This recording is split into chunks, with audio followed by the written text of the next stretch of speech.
Hello, Internet. Welcome to the Flip Stream 2022 season. Happy New Year to everybody. Or at least, yeah. You know the best part of all this? The best part of this is all of this started when I put my headphones on. I put my headphones on and then they just went crazy.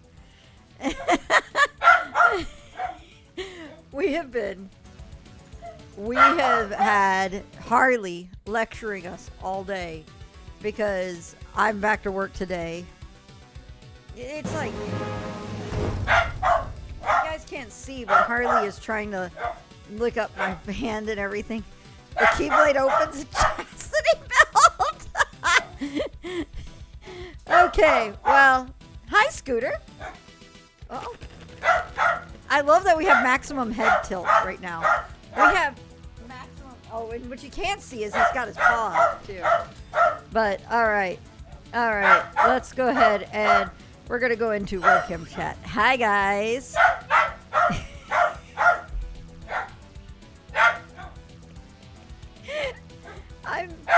There's no escaping this. Not at all. No escaping this noise. It's insane. It's absolutely insane. Wow, I love this. It does this weird thing. The lighting in my office with all the new setup is doing this weird thing with my glasses that they're translucent. Well, let me go ahead and take care of animals because that, Harley. What? Pork.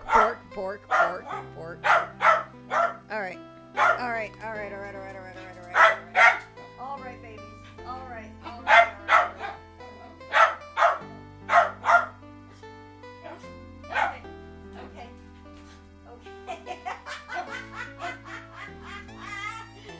Okay, Harley. No snacking.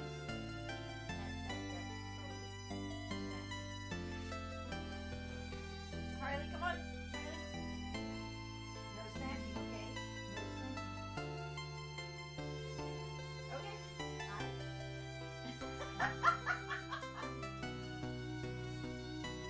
I haven't seen her sit pretty in a while. Oh. You're happy that everything's back to normal. Did you huff at me? Did I just not pet you enough? Oh, there you go. Oh my gosh. Well, Harley's a rat terrier. Floofly has class changed to Gendo Ikari. So, rat terriers are by normal standards, very hyper. So, I said I was going to change this back here. That didn't happen. I went to IKEA, and IKEA had jack shit. So they exchanged. They just didn't change on camera here. Let me turn off this light behind me, though, real quick.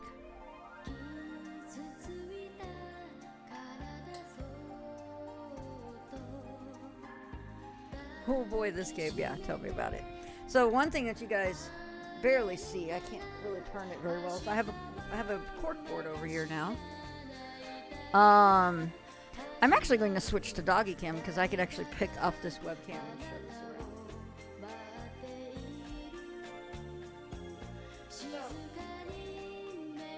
You guys see the foot of something that's been changed, because I now have this table over here. This is an antique buffet table. I used to have a bookshelf here. Well, it's not a bookshelf anymore. And then I have this gallery wall that that Firefall helped me put up. So this up here. All right, let me shift things around so I can point things out real quick. This, come on, there we go. That is a cross stitch by Juan's wife. This is by 1 Megawatt, which I picked up at MagFest one year. So is this right here, the Right Anything Agency, and this Undertale print. No more bookshelf now. Murdered by Joe. Yes, yes. I'll get to that in a moment. This is a print that was by James Silvani. He's the official comic book artist for Darkwing Duck through like official licensed Disney comics. And I managed to get into the very thin slot of being in one of his end of year commissions. So I had him commission. This is very appropriate for tonight. I had him commission a Kingdom Hearts style Darkwing versus Negaduck. And I mean, our discussion was Negaduck would have absolutely thrown his hat in with the Heartless. And so that is a Heartless chainsaw he is chasing Darkwing Duck down with. Up here above that is another fan art. I don't know who did this, but that one up there has Jim Cummings' autograph. And Jim Cummings is the voice actor of Darkwing and Negaduck. Down here, this in the red frame here is by a girl who's I've been put in contact with my hospital for Extra Life at Children's Health. And so she drew the art that I have that's by Kyo Atene, I think is what her name is on Twitter. It was one of her images from... What is it? One of her images from... It was one of her images from the achievement icons for third. And so she gave us, she gave out versions that we could use for avatars on Discord. And so Children's Health offered to have one of their kids do art of your Discord avatar at a certain level of donations received. And so Meredith, the girl's name, did this is a beautiful watercolor. I mean, this is absolutely amazing because she is, I think, 8 years old, and she has a really good understanding of how watercolors work in it. And I love it. This is a fan art right here of the ending of SC.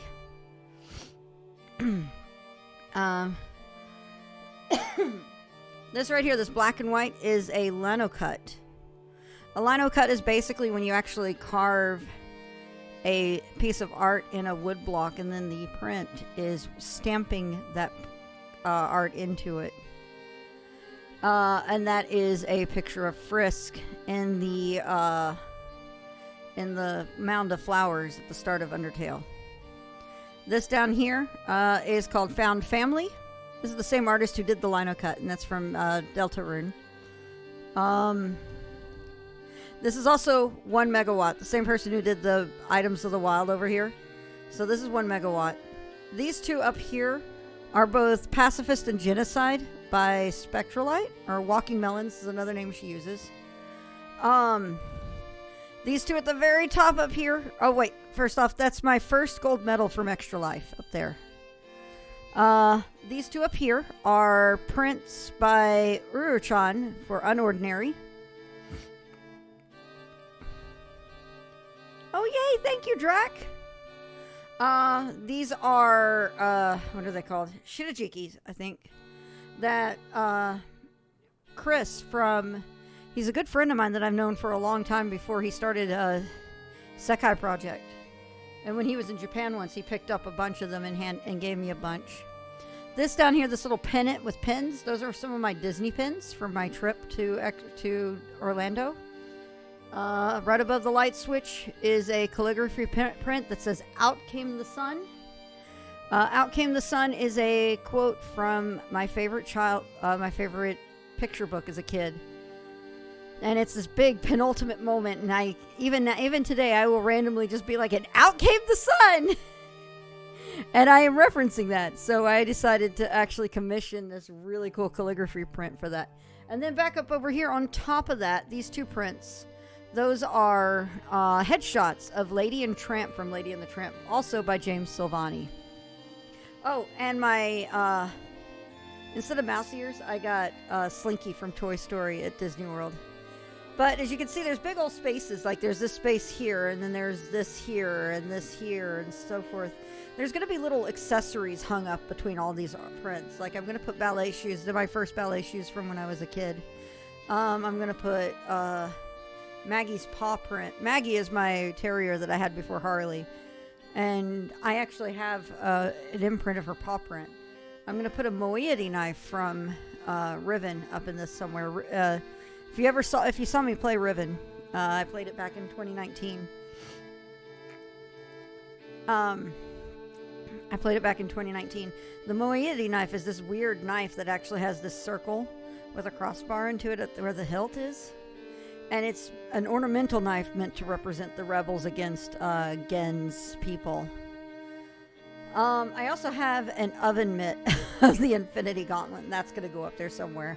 So lots of little accent items like that. What's also over here, you can see my Link and Zelda statues from First Four Figures, and you can actually see them lit up there. And then right here in the middle, let me actually turn off the light bars real quick. You know, it'll actually cut down on the light there for a second so you guys can see this. Come on. Let me connect. Come on, you can connect. There we go. Alright, let me turn these off for a second. Oh, the lamp is on. Hang on, I'll turn that off too. Oh, hi, Harley. Hi, baby. What? What is it, baby?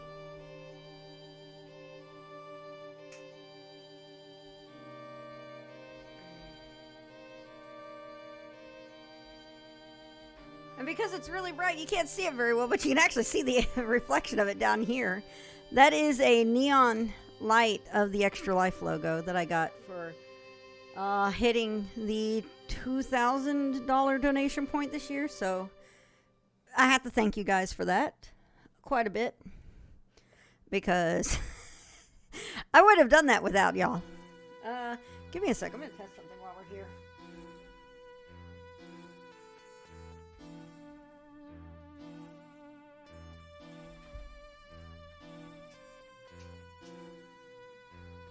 Cool. That works really well, actually. 700 of that. Yes, exactly. I was about to make that joke. I was totally about to make that comment. Let me,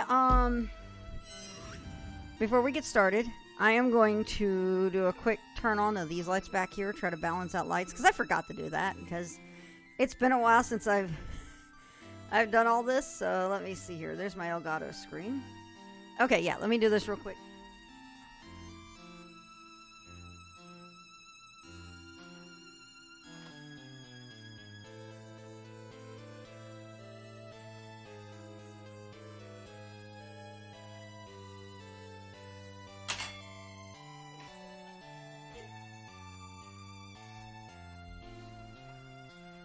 Much better. Oh wow, that balances out really well. So I think we're gonna keep it like that for now. I'm really happy with the Extra Life team, or with everything that happened with what you guys have done. I mean, again, like I said, I couldn't have done it without you. All right, so I mentioned a thing that I was going to read in my chat. Oh, before I get started, let's go through all this. I see also, Yotaka, thank you very much for resubbing. I saw that you did that earlier while I was getting ready to hang out with puppies. Yotaka's here. Black Knight's here. Thunder Tenchi, Kia, Dr. P, Black Knight, Amethyst Viper, Drac. Let's see here.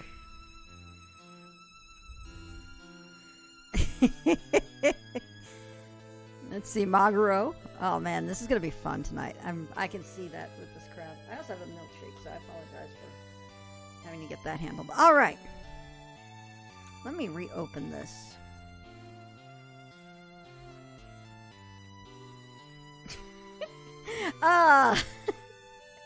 On a completely different note, what Yotaka said is right. Well, we'll go back into this while I do this. What Yotaka said is right. I have officially finished The Wheel of Time. I hit a point on it where it was just like I couldn't stop reading, and that went crazy. And I think when I finally got to the last book, I think I did it. I read the last book in just a little over 24 hours. Because Because something everybody was talking, that I think Rune told me about the term for it, is the Sanderson avalanche. Where the way Brandon Sanderson writes is that he builds up and then has everything just all happen at once. And it's just like the biggest, hugest bit of climax, and you're just kind of like, I can't stop reading. I have to keep reading through this. So, the entirety of A Memory of Light is a Sanderson avalanche, is what I told both Yotaka and Rune down the line. I was just like, this book just gets crazier and crazier as it goes on, and I don't know how to deal with this. If you didn't... I was just kind of like, what is this? Why is this going crazy like this? But it went nuts, and it was really good. It was really, really, really good. And then I know there is so much drama over it right now, but I actually really, really enjoyed the TV series. I thought the TV series was great, and I've been watching people just kind of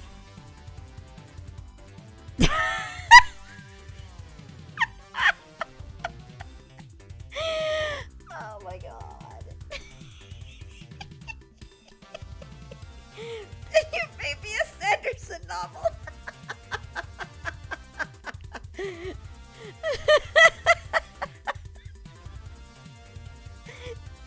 That was good. That was really good. All right, so I actually do have plans to write on my blog about the TV series, because I have some very big thoughts I want to make, and I want to put them down on paper somewhere. On paper. Digital paper in this case. Somewhere before I really get started with it. So, sorry, my fan's kind of noisy. You guys can't hear that, can you? Because, I mean, if you can't, that's perfect for me. It's just, it's noisy enough that I can hear it here. Anyway. Cool. Perfect. Alright. I have a document I need to read from. Let me do this so it doesn't... Okay. So, for those who don't know, Yotaka was promising to fill me in on the Kingdom Hearts games that I have missed between Kingdom Hearts 2, or between Birth by Sleep and Kingdom Hearts 3. Because I was like, I'm not going to have time to play all of these with everything happening. And in the end, it was for the best, because with last year the way it was, we're gonna kick ass this year. We're gonna make up for last year being crazy and stupid and everything. This is gonna be a kick ass year, I promise. I've got a lot of stuff from last year has been moved over into this year. So eager to see FF15? You'll have it this year. I'm going to be replaying both No More Heroes 1 and 2 so I can play No More Heroes 3 this year. We have the sequel to Breath of the Wild supposed to come out this year. That's a thing. Kurono Kiseki 2. That's happening this year. So this is going to be a big year. So this is the reason why I didn't want to I really wanted to actually just punch to the big game of it. And I figured at this point, with considering the story of Kingdom Hearts, I figure if I want to down the line, because Yotaka even points out has pointed out some that have really amazing gameplay, and I would like to play them down the line. It's just a matter of when. Anyway, so Yotaka promised to fill me in on everything, and he gave me this document. This document's pretty great. So I'm going to read this document out to you guys so you guys know the info I'm running on and be amused at the way he wrote it. So let's get started on this. 2.8 materials, back cover. So there's this whole gacha sub-series that I've never played and have zero interest in playing, but it's important to setting up some backstory. Thanks, Squeenix. A non-sniff dramatic reading by fortunately, they consolidated the really important stuff into a movie, but there's a few other details I've seen from summaries that seem pretty important and aren't explained in proper games. Apparently, the writing is an epic clusterfuck. A long, long time ago, so long even the writers can't decide, there was a time when the worlds were all one and there was an ongoing battle between light and darkness. It's long enough. Not as long as all these games, but it's long enough. Don't worry. The plot... Sasaga Kingdom Hearts! Thank you, Dr. P. Thank you.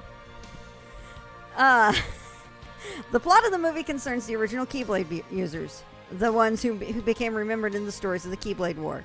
So you have a whole metric fuck ton of individual wielders who are grouped into unions, each led by a Keyblade master who's known as a foreteller who wears really silly looking masks. Or a foreteller who wears silly looking masks. Spoiler, there's Disney characters! Hi, pause!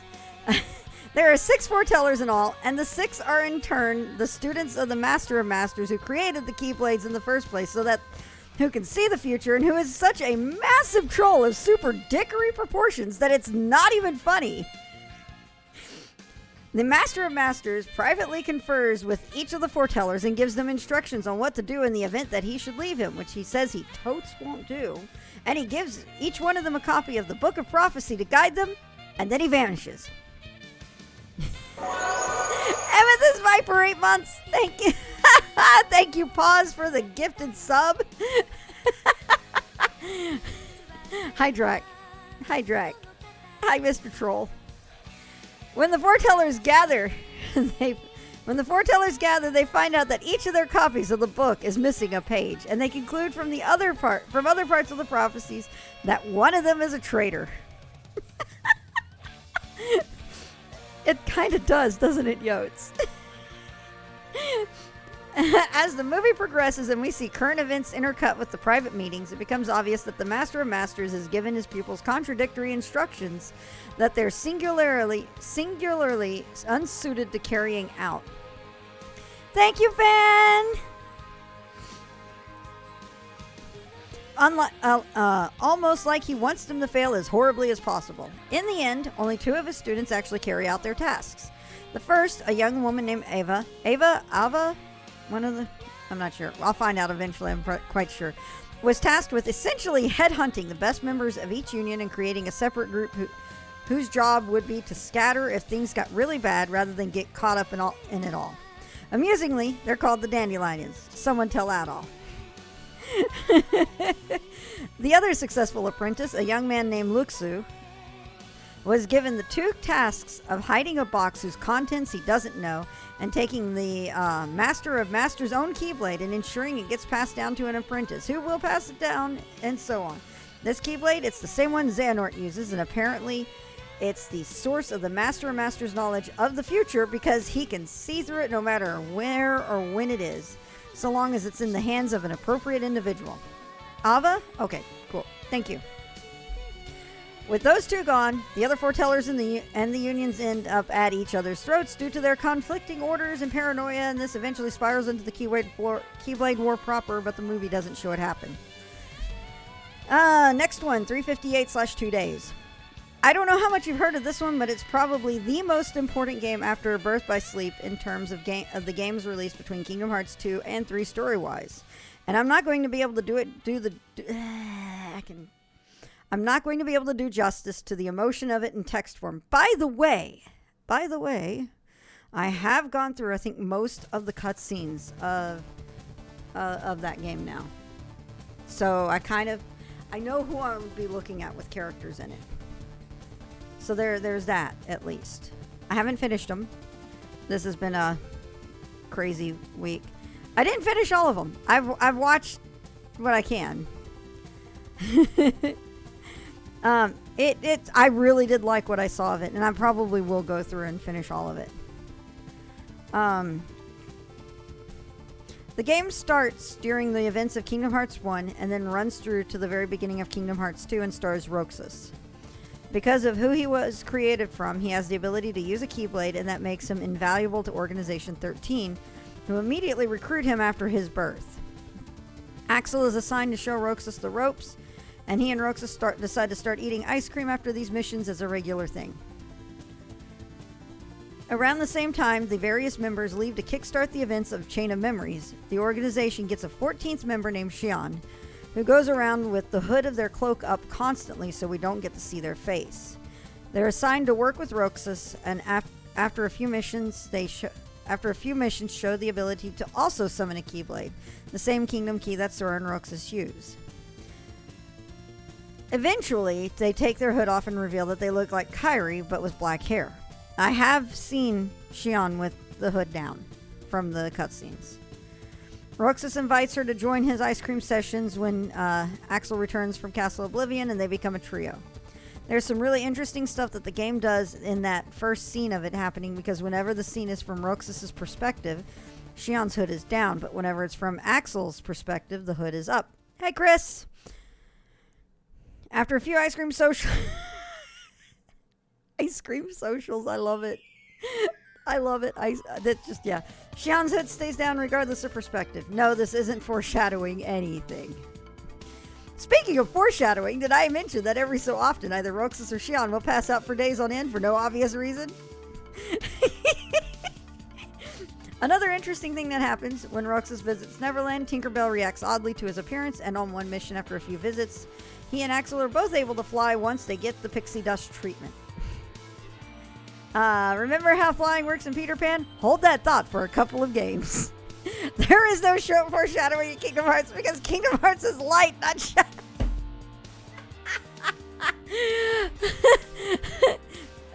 I don't know. I wouldn't call that unnecessary. I'd call that banter and amazing.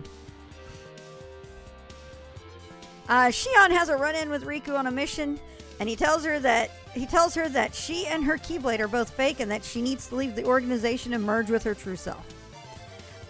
This is not spoiler-free, Chris. This is basically a summary of the Kingdom Hearts games that I have not played. I'm starting Kingdom Hearts 3 tonight. Yotaka wrote a very amusing summary of the games for me to go through before I start Kingdom Hearts 3. So this is spoiler for games between Birth by Sleep and 3. Let's see here. You need to shout light come forth into the future and then slash the future really hard.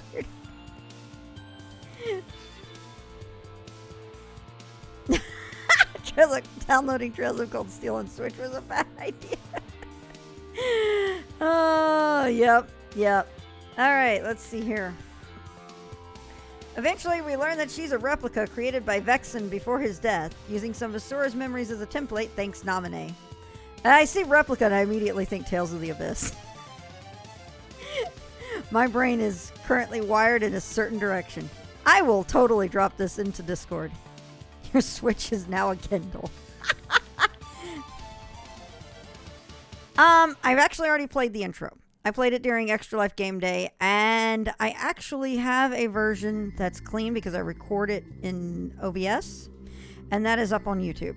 So, Yotaka, fire off the follow me command, and you can actually get that link, Sokawa Bebe. Also, hello, welcome to the channel. Thank you, Yotes. Let's see here. Roxas sees her as a dark-haired Kairi because Sora's strongest memories are of her. Axel sees the same thing eventually because that's how Roxas sees her. Other members either see the hooded figure with no detail or they see a faceless doll. And Zigbar, for some reason, sees her as Ventus. But I mean, we know Zigbar is kind of insane anyway. That's my addition. Xion flees the organization after learning she was intended as a backup plan in case Roxas wouldn't do what the organization needed in terms of gathering hearts to create Xemnas' copy Kingdom Hearts. When Roxas finds her, she changes in front of his eyes to resemble Sora and proceeds to attack him, intent on absorbing Sora's memories in order to become a complete being. Roxas is forced to kill her in self-defense, at which point she admits that she wanted to die so that the memories of Sora that she's made of will return to Roxas, and they in turn can be returned to Sora. Since she was literally made of memories after she's absorbed into Roxas, he starts forgetting her, and by the end he barely remembers anything except that someone existed. Man, that kind of story trope, I love that kind of I love that kind. It's so good. It's really heartbreaking, and I just love when it's brought into stuff. The end of the game is basically the sequence from... Oh my god, I can imagine them... Oh, I can imagine on the music because Shimomura is such a good composer. Such a good composer. I'm probably going to want to come back and play these. Hi, Firefall! The end of the game is basically the sequence from the Kingdom Hearts 1 secret movie, with Roxas going to go to town on Org 13, but being stopped by Riku. Oh my god. Wow, Yotes. Also, I love seeing the ugly cry emotes showing up. Pathos or something. But being stopped by Riku, who defeats him so he can be returned to Sora. Cue the start of Kingdom Hearts 2 with Roxas awakening in a simulated Twilight Town. Recoded. If Days is great story, lousy game, then Coded is its opposite. The gameplay is phenomenal, but the story is almost completely superfluous. The plot, such as it is, gets started by Jiminy Cricket discovering that all his journals from the earlier games have been corrupted and replaced by a message he didn't write. Their hurting will be mended when you return and end it. Mickey uses some fancy Disney Castle gizmos, no relation to Gizmo Duck, to digitize the journals and send a digital copy of Sora to investigate what's going on. Cue a run-through of a lot of the Kingdom Hearts 1 worlds with some neat mechanics but not much story. Mickey and Co. end up trapped in the data universe of the journal as well and encounter Maleficent and Pete, who are looking for a certain book. We all know the Disney Afternoon characters need to be in Kingdom Hearts at some point. Absolutely need to be in Kingdom Hearts at some point. 100%. The end. Why you gotta bring up that Gizmo Duck isn't in Kingdom Hearts yet? I mean, seriously, you know who else would be amazing in Kingdom Hearts? Seriously, you know what else would be absolutely amazing? 2 movies. Great Mouse Detective and Oliver and Company. I think those would be so good. I would love to see those in a Kingdom Hearts game.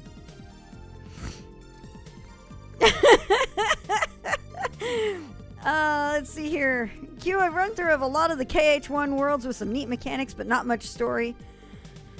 Mickey and Co. end up trapped in the data universe of the journal as well and encounter Maleficent and Pete, who are looking for a certain book, and she wonders if the journals are connected to it. Maleficent destroys Data Sora's Keyblade, but he's eventually able to manifest another. Hold on to that thought, too. So Sora is a kitty or a pupper? That would be tough. That would be a really tough one. Oh man, Treasure Planet showing up in Kingdom Hearts would be awesome. Would David Tennant replace the voice of Flaversham there too? Oh god.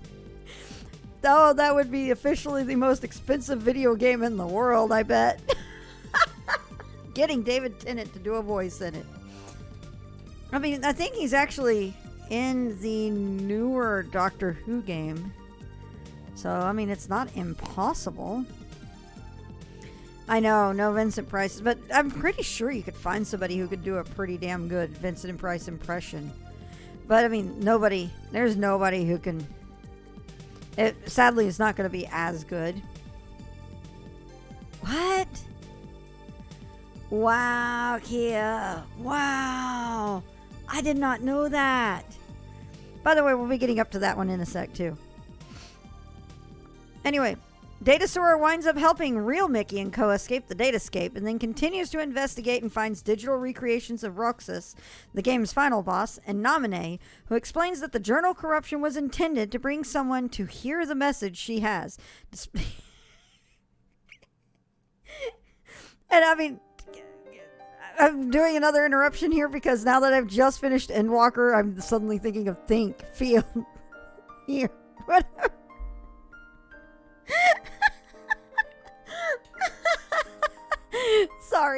Sorry. Despite being an amalgam of Data Sora was able to sense the sadness of vanished hearts. Real Sora is the key that connects everything, and through these connections, it might be possible to find and save Terra, Aqua, Ven, Roxas, Axel, and Xion, despite the fact that some of them literally don't exist anymore. The game ends with Mickey and Yensid agreeing that it's time for Sora and Riku to take the test and become Keyblade Masters. So yeah, the game is mostly a setup for, hey, Sora can help all these characters who fate dealt a sucky hand. And and the final stage of the game is a recreation of Castle Oblivion for extra knife twisting. And then the last one is Dream Drop Distance. Dan Castellaneta again, he's a great voice actor. He's Robin Williams is terrorist guy. Is no one just pushed his brains out.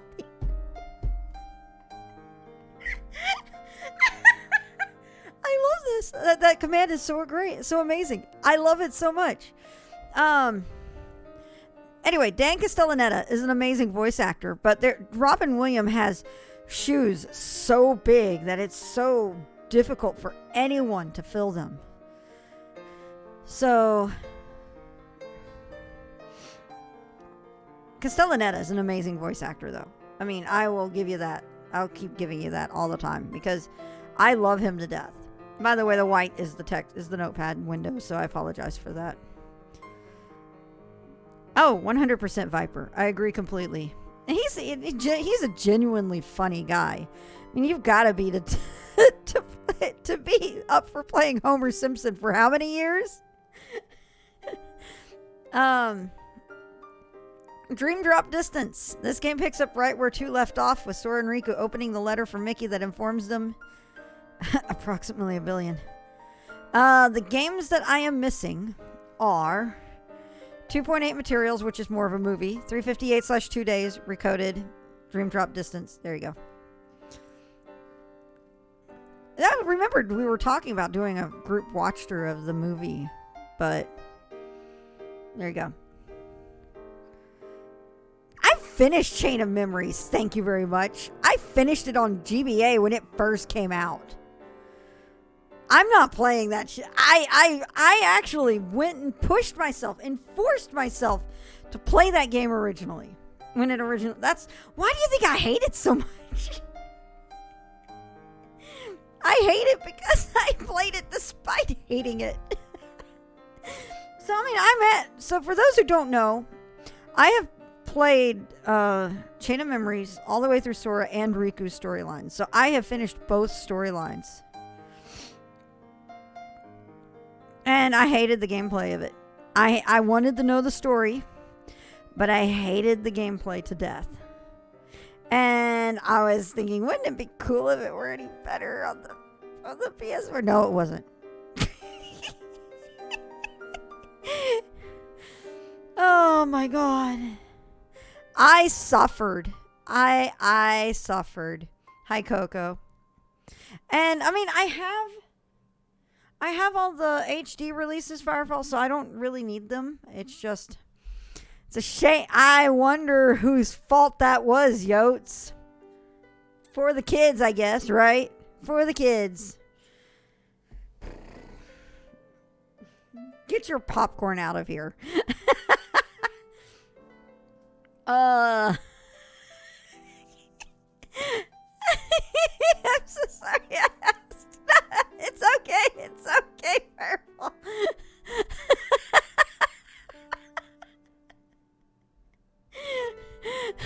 Fireball. I was supposed to start Kingdom Hearts 3 during Extra Life 2019. Or 2020. That's what it was. 2020, not 2019. 2020. And I made the mistake of making an option to flip it to Chain of Memories with enough donations. And Yotaka donated $250? 10 minutes before I went live with Kingdom Hearts 3. With the... Well, I guess you're not playing Kingdom Hearts 3 anymore.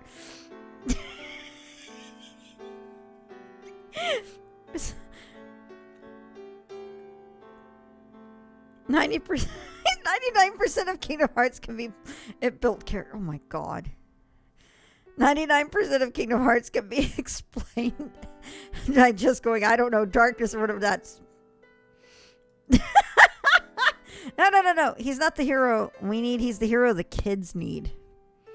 I actually owe Yotaka a particular playthrough of Undertale still. Darkness! No parents! Okay, whatever. The obligatory donation goal, that is, give Yotaka a minute.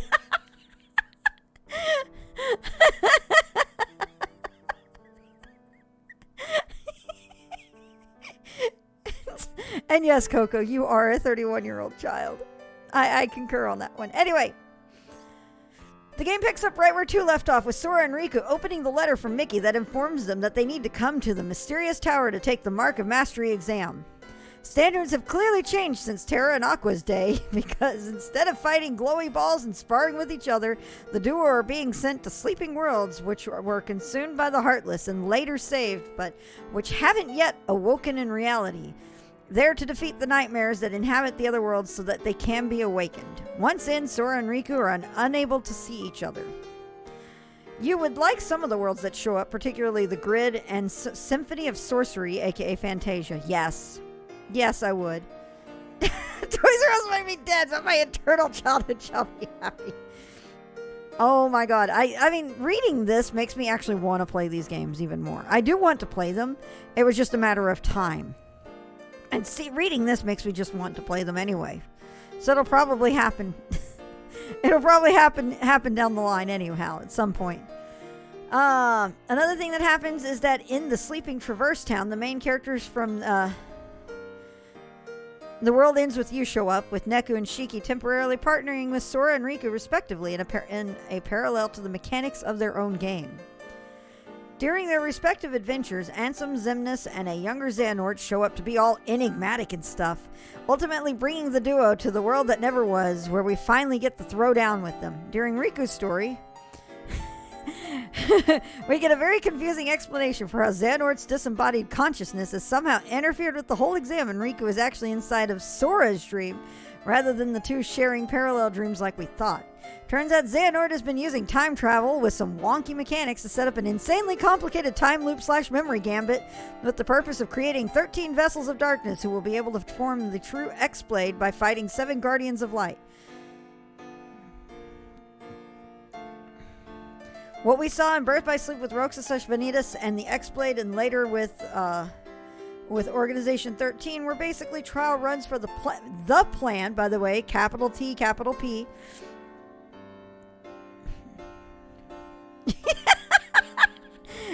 Stephen King would get really fucked up on Blow and then wrote shit like the back half of it and Cujo.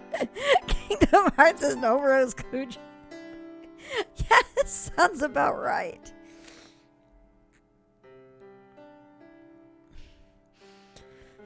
Oh boy, I'll take a look at that in a second. Basically, trial runs for the plan and not really expected to succeed. And Xehanort, who dramatically reforms himself during the big reveal, by the way, capital B, capital R, and has decided that Sora would make the perfect 13th vessel. Xehanort's time travel is literally, I exist everywhere, therefore I exist nowhere, and therefore I can exist anytime. The forces of evil, trademark, managed to confuse Sora into almost giving in, and while doing so, they let slip that hearts in the setting can... Fruit Punch Ronin, 7 months! Hi Ronin, it's been a great vacation. Oh my god, your writing being Kickstarter came in! Yeah! Awesome, Magneto. Hi, Magneto. Hang on, let me finish reading this. We're almost done.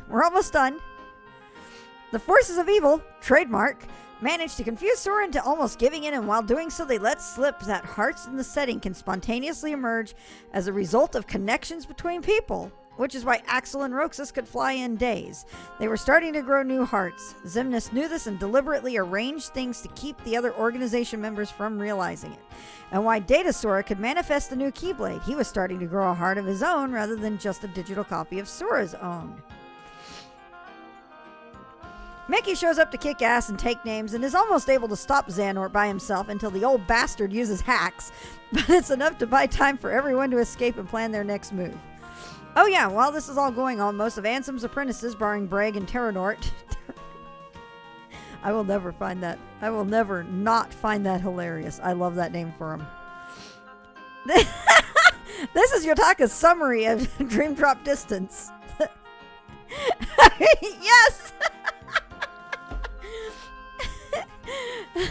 have reformed as full individuals due to their hearts being freed. Therefore, their nobodies were destroyed, allowing heart and body to reconnect.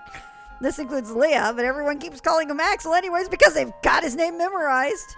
And now you know what he was doing there at the end of the 2.9 content. His last appearance in Dream Drop Distance has him reveal that he can summon a Keyblade, though he hasn't gotten the hang of doing so consistently yet.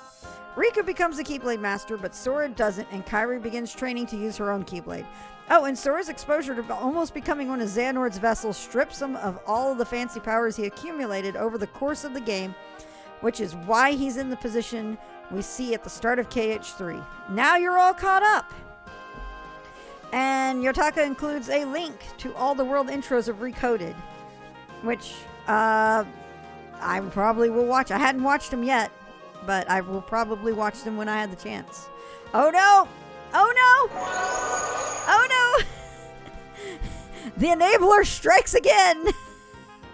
We have a group of new subs. Very Best Plot is subscribed for 3 months thanks to Firefall. Exilio for 3 months. Zeratus27 for 2 months. Xenoceratops for 2 months. And Kraid 117 for 3 months. Black Knight, you get a Keyblade! You get a Keyblade! Is this whole thing about the whole... Okay, I have to ask. Yeah, we should actually make something like that. I have to ask. The whole thing that happened was Sora almost becoming one of Xehanort's vessels. Is this the whole Norded thing that was going around? Is that the... Okay. All right, Magneto, have fun. I will catch you later. But also no, but maybe. Okay. All right, I'm going to make a cut in the recording here. And part of why everyone is Xehanort is a meme. I love this part of. This is the Norded meme, kind of, maybe, sort of, but maybe not. Welcome to Kingdom Hearts, I don't know. All right, let's split the recording.